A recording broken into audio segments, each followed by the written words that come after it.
घरोघरी मातीच्या चुलीच्या आजच्या भागामध्ये आपण पाहत आहोत की इकडं जानकी आणि अवंतिका या प्रेस कंट्रोल वेश धारण करतात आणि त्यांना सपोर्ट हा तिथं असलेला वॉर्ड बॉय करत असतो. आणि ज्या वेळेस इकडं त्याची आई आजारी असते त्यावेळेस जानकीने त्याला मदत केलेली असते. त्यामुळे तो म्हणतो की आता तुम्ही नानासाहेबांच्या मृत्यूचा शोध घेत आहात ना, आणि जर तुम्हाला काही मदत हवी असेल तर ती मी करतो. आणि त्यानंतर इकडं त्या दोघीही प्रेस कंट्रोलच्या वेशामध्ये तिथे जाण्याचा प्रयत्न करतात. त्यानंतर इकडं ऋषिकेश हे शर्वरी यांना बोलायला आलेले असतात. त्यावेळेस इकडं शर्वरीला विचारतात की तू रात्री दारू घेतली होतीस का. त्यावेळेस शर्वरीने साफ नकार देते आणि म्हणते की तुला तर माहीत आहे ना, हे सगळं जानकी वहिनी तुला मुद्दा म्हणून सांगत आहे. त्यावेळेस ऋषिकेश म्हणतात की जानकी मला कधीच खोटं बोलणार नाही आणि काही खरं असेल तर ते मला तू सांगू शकतेस.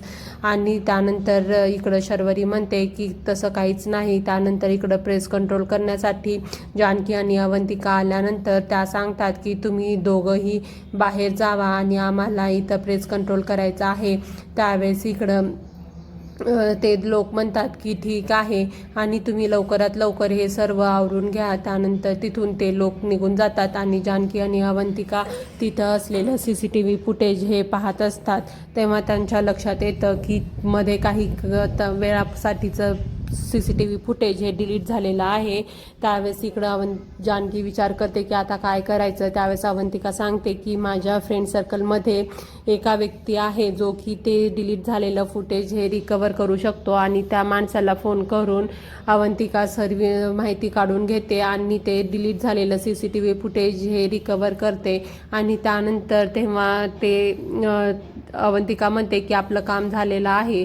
त्यानंतर इकडं शर्वरी म्हणते की मी एक काय चुकून माझ्या हातून खून झाला आणि त्याच्या बदल्यामध्ये मला सगळेजण बोलत आहे. त्यावेळेस इकडं ऋषिकेश म्हणतात की असं अजिबात नाही आहे आणि तुला जर पैसे हवे आहेत तर तू सरळ मार्गाने मला मागू शकतेस आणि काहीही अशी काही करण्याची गरज नाही. त्यावेळेस इकडं शर्वरी म्हणते की तुला तर माहीत आहे ना, मी आई आणि नानांचे संस्कार हे विसरलेले नाही आहेत आणि मला माहीत आहे की काय योग्य आणि काय अयोग्य. त्यावेळेस ऋषिकेश सांगतात की जर तू खरी असशील तर मी सगळ्यात अगोदर तुझ्या बाजूने उभा राहील, पण जर तसं नसेल तर मीच तुझ्या पुढे ढाल बनून राहील. त्यानंतर शर्वरी म्हणते की आता वेळ घालवायला नको आणि एक गाव आणि 2 तुकडे करायलाच हवे. म्हणून ती राहुलला फोन करते आणि ते नवीन प्लॅनिंग करतात. त्यानंतर इकडं अवंतिका हे डिलीट झालेलं CCTV फुटेज रिकवर करते आणि ते सर्व डेटा हे पेनड्राईव्हमध्येही घेते.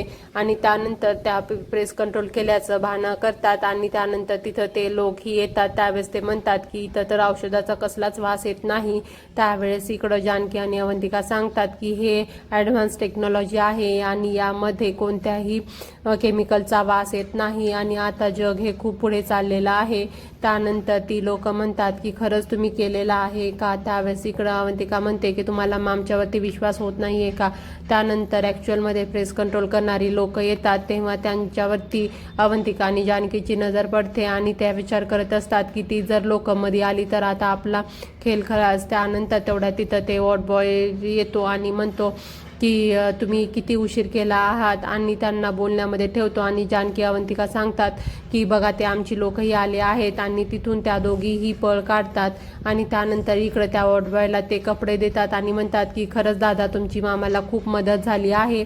आणि त्या बदल्यामध्ये जानकी त्यांना पैसे देत असते पण तो घेत नाही आणि म्हणतो की तुमच्यासारखी चांगली माणसे या जगामध्ये आहेत म्हणून तर आज जग चाललं आहे. त्यानंतर इकडं जेवायला सगळेजण बसणार असतात तेव्हा ऐश्वर्या आईला म्हणते की तुम्ही जेवायला बसा.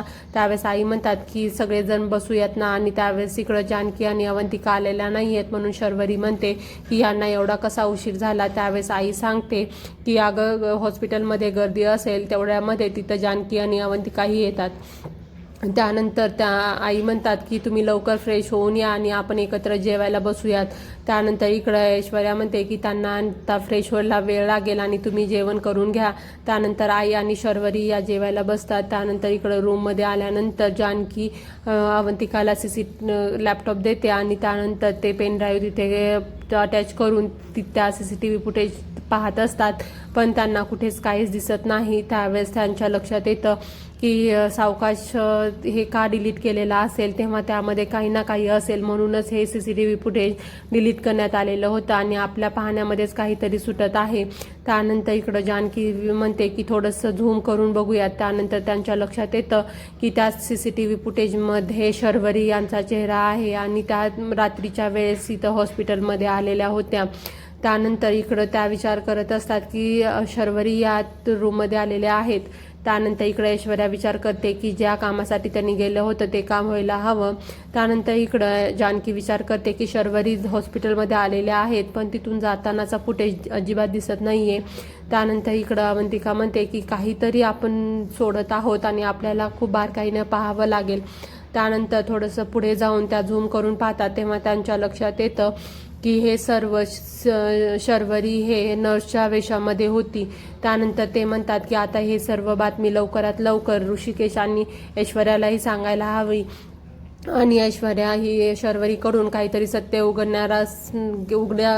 घेणार तेव्हा तिला खूप चतुर राहावं लागेल. त्यावेळेस इकडं जानकी विचार करते की ऐश्वर्याला हे सगळं कसं सांगायचं आणि दिवसाढवळ्यात शर्वरी यांची नजर सगळ्यांवरतीच राहते. त्यानंतर इकडं जानकी ही म्हणते की आता महिन्याचं सामान संपलेलं आहे आणि त्याची लिस्ट बनवते आणि ते जाण्यासाठी उठते. त्यावेळेस तिचं डोकं दुखायला लागतं आणि म्हणतं की मी सगळीकडे किती कामं करते आणि त्यावेळेस आई म्हणतात की तुला काय झालं. त्यावेळेस जानकी म्हणते की एवढी धावपळ करून माझी झोपही नीट होत नाही आहे, त्यामुळंच हे सगळं होत आहे आणि मीच एकटी या घरामध्ये काम करते. तेवढ्यामध्ये तिथं ऐश्वर्या येते आणि म्हणते की तुला एवढं बोलायची काहीच गरज नाही आहे आणि तू मोठी जाऊ असलीस तर असशील आणि मला त्याचं तू सांगू नको. आणि त्यावेळेस इकडं अवंतिका म्हणते की मी सामान घेऊन येते पण ऐश्वर्या म्हणते की